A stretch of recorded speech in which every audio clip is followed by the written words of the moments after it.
सो आज सबसे पहले तो जगन्नाथ रथ यात्रा महोत्सव की आपको खूब खूब बधाई हो। तो 27 जून आषाढ़ माह के बीज माने जैसे एकादशी 11वीं तिथि होती है, वैसे माना आषाढ़ माह का दूसरा दिन। तो 27 जून शुक्रवार का दिन जगन्नाथ रथ यात्रा। तो आइए सबसे पहले हम थोड़ा हरि नाम का कीर्तन करते हैं और फिर इस रथ यात्रा की महिमा का हम श्रवण करेंगे। कुछ जगन्नाथ जी की विशेष लीलाओं का हम श्रवण भी करेंगे। आइए सबसे पहले कीर्तन करते हैं। जगन्नाथ स्वामी नयन पदगामी, नयन पदगामी भवत में।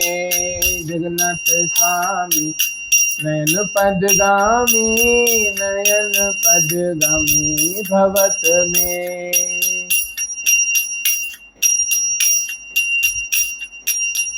जय जगन्नाथ जय जगन्नाथ, जय जय जगन्नाथ। जय बलदेव जय सुभद्रा, जय बलदेव जय सुभद्रा। जय जगन्नाथ जय जगन्नाथ, जय जगन्नाथ स्वामी जय जगन्नाथ। जय बलदेव जय सुभद्रा, जय बलदेव जय सुभद्रा।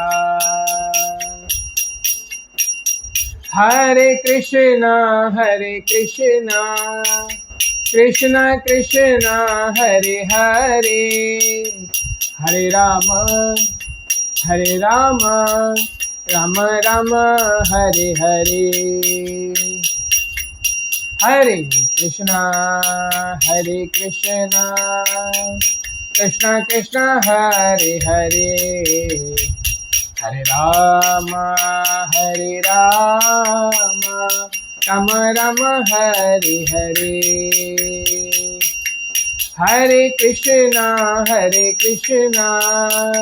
कृष्णा कृष्णा हरे हरे, हरे राम राम राम हरे हरे।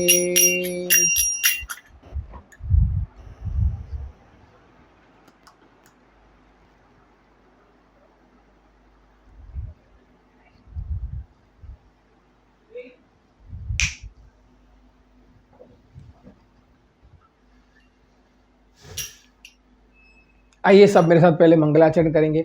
ओम नमो भगवते वासुदेवाय, ओम नमो भगवते वासुदेवाय, ओम नमो भगवते वासुदेवाय।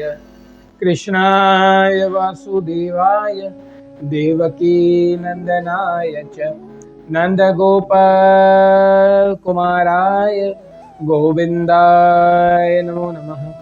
हे कृष्ण करुणा सिंधु दीनबंधु जगतपति, गोपेश गोपिका कांता राधा कांत नमोस्तुते।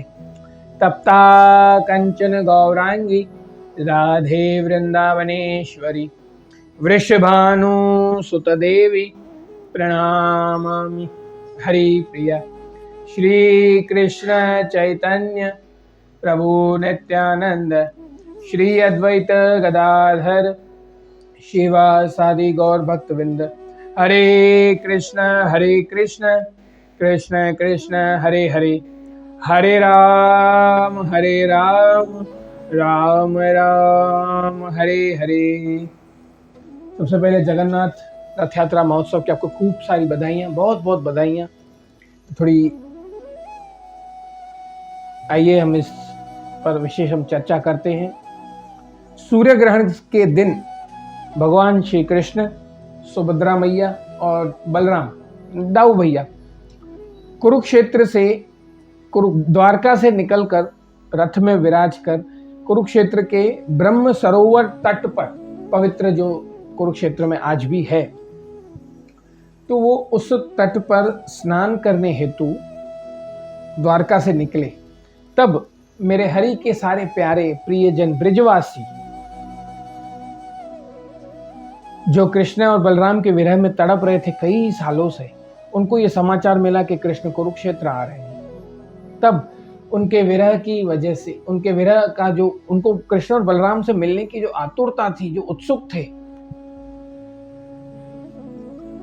तो कृष्ण और बलराम जी निकल पड़े। और फिर उनको भी पता चला कि ब्रजवासी कुरुक्षेत्र में मिलने आ रहे हैं, तो कृष्ण और बलराम भी अपने प्राण धन ब्रजवासियों को मिलने के लिए वो भी उत्सुक हो गए, दोनों भाई, और महारानी सुभद्रा भी।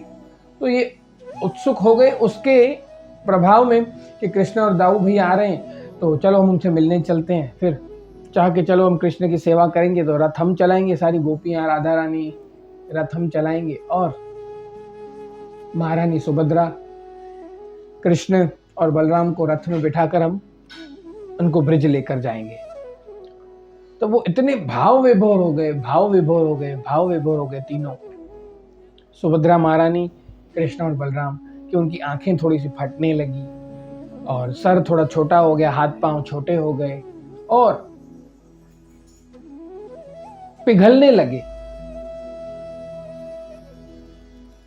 और यहां पर साधु संतों का यह भी कहना है कि, और शास्त्रों के अनुसार, कि जब गोपियां सारी महारानियां जो द्वारका की थी, कृष्ण की जितनी पटरानियां थी, उनको जो कृष्ण की बाल लीलाएं सुना रही थी, तब वो वहीं सुनते सुनते ही वो पिघलने लग गए थे तीनों। और जगन्नाथ जी का जो एक अद्भुत सुंदर रूप तीनों का प्रकट हो गया, जगन्नाथ, बलदेव और सुभद्रा मैया, इन तीनों का रूप प्रकट हो गया। तो तीनों का रूप एक अद्भुत दर्शन हुए, और फिर ये रथ पर ले जाते हुए फिर वहां से रथ यात्रा की परंपरा शुरू हुई। जैसे गोपियों ने और राधा रानी ने रथ पे तीनों को बिठाया था, वैसे वहां से रथ यात्रा की परंपरा शुरू हुई। और हमारे भारत के उड़ीसा राज्य पुरी शहर में हर साल लकड़ी के रथ पे विशेष बड़े बड़े तीनों के रथ बनाए जाते हैं और भव्य रथ यात्रा को तैयार किया जाता है। और उस रथ को भक्त बड़ी मोटी सी रस्सी से खींचते हैं और भगवान को गोंडीचा मंदिर में लेकर जाते हैं, वहीं पास में। जैसे हम 3-4 दिन नानी मासी के घर घूमने जाते हैं, वैसे हर साल भगवान भी 7 दिन घूमने जाते हैं अपनी मासी के घर गोंडीचा मंदिर में। तो रथ यात्रा का जो ये एक अद्भुत हमें सुअवसर मिला है, सबसे पहले तो मैं धन्यवाद दूंगा श्रील प्रभुपाद जी महाराज, जो इतने हम पर उन्होंने इतनी कृपा की। हम धन्यवाद शब्द भी छोटा है, कि उन्होंने रथ यात्रा का प्रारंभ शुरू किया था।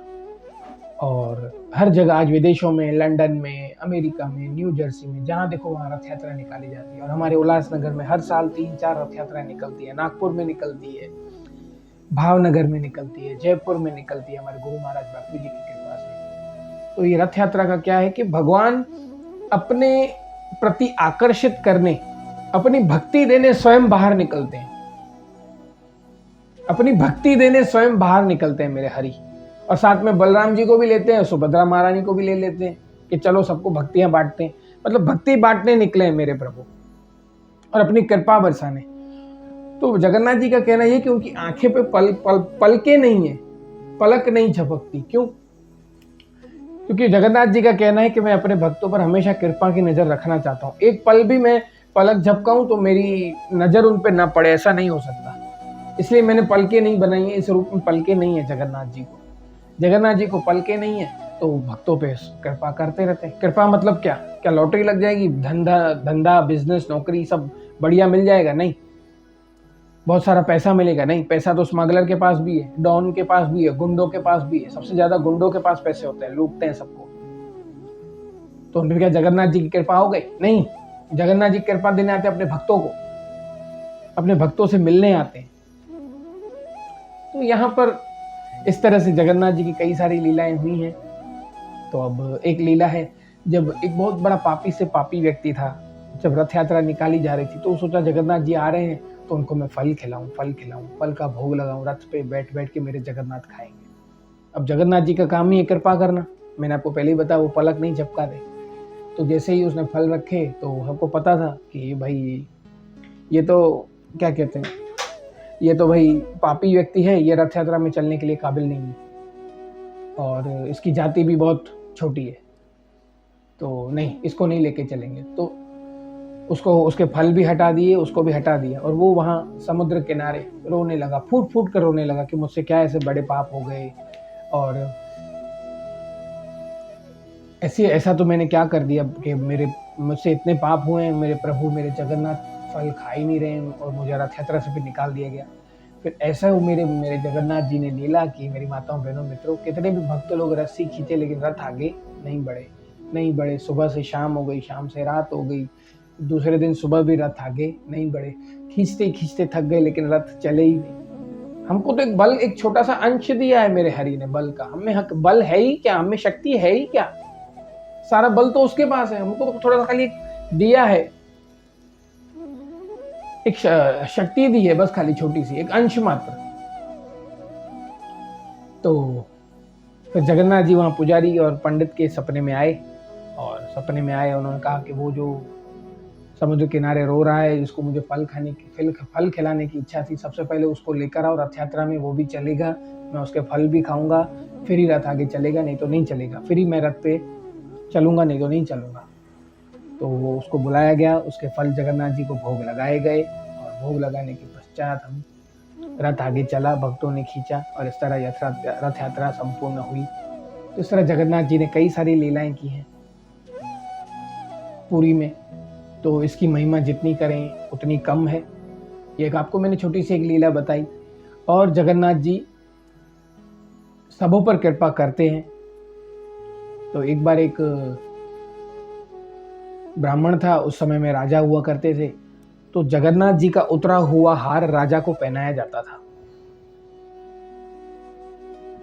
तो ब्राह्मण वहां पे जो पुजारी था, तो उसने क्या किया कि चल अब राजा, तो एक दिन राजा लेट आए थोड़े, चलो राजा तो आए नहीं है, जगन्नाथ जी का उतरा हुआ हार मैं ही पहन लेता हूँ। तो उसने जगन्नाथ जी को हार अर्पण किया, फिर खुद पहना। तो पुजारी की थोड़ी दाढ़ी थी, तो जैसे वो राजा आ गए तो हार उतारा तो दाढ़ी पे थोड़ा सा बाल रह गया। तो पुजारी डरने लगा कि राजा मेरी हत्या न करवा दे, राजा मुझे कोई दंड न दे दे, ऐसा ना मुझे जगन्नाथ जी की सेवा से अलग कर दे। तो ये सब पुजारी को भय होने लगा। तो फिर वो जगन्नाथ जी के प्रार्थना करने लगा कि हे प्रभु मुझे बचाइए इस राजा से। तो वैसे दोनों भक्ति थे, तो ऐसा इसमें कुछ हुआ तो नहीं, लेकिन राजा का दंड, राजा से हर कोई डरता था। आज तो सब लोग पत्नी से डर रहे हैं घर पे कि इसको मैं बोलूंगा कैसा मुंह चढ़ाएगी, वैसा मैं राजा से सब डरते थे। तो राजा के हिसाब से मंदिर चलते थे, तो वो सेवा से डर रहा था कि कहीं मेरी जगन्नाथ जी की सेवा मुझसे छूट ना जाए। तो इस तरह फिर बोला जगन्नाथ जी कृपा करो। तो देखा ये दाढ़ी का बाल कहाँ से आया, तो उसने कह दिया कि जगन्नाथ जी की दाढ़ी उगी हुई है, तो वहां से बाल आया है हार का। तो ठीक है चलो पर्दा खोल के दिखाओ। तो जैसे ही पट खोले, जगन्नाथ जी और बलदेव जी की दाढ़ी हुई थी, और जैसे वो हार उतारा तो राजा को पहना है, तो वो दाढ़ी का बाल हार पर था। तो फिर इस तरह पुजारी की लाज भी बच गई और राजा का मान सम्मान भी हो गया। उसने उतरा हुआ जगन्नाथ जी का हार भी पहन लिया। इसलिए प्रबल प्रेम के पाले प्रभु को बदलते देखा, अपना मान टले टल जाए पर भक्त का मान टलते न देखा। बस मुझे कुछ भी हो, मैं दाढ़ी अभी भी उगा सकता हूँ, बस मेरा हरि का यही कहना है, मेरे भक्तों का अपमान नहीं होना चाहिए, मेरे भक्त को कभी भी उसका अपमान नहीं होना चाहिए। मेरा मान भले मेरा मान जाना हो तो चला जाए, पर भक्त का मान कभी टलना नहीं चाहिए। तो इस तरह उन्होंने पुजारी का सम्मान किया। इस तरह जगन्नाथ जी की कई लीलाएं हैं। मैं इस लीलाओं को प्रणाम करके हम इस कथा को विराम देते हैं। हरे कृष्ण कृष्ण कृष्ण हरे हरे, हरे राम राम राम हरे हरे।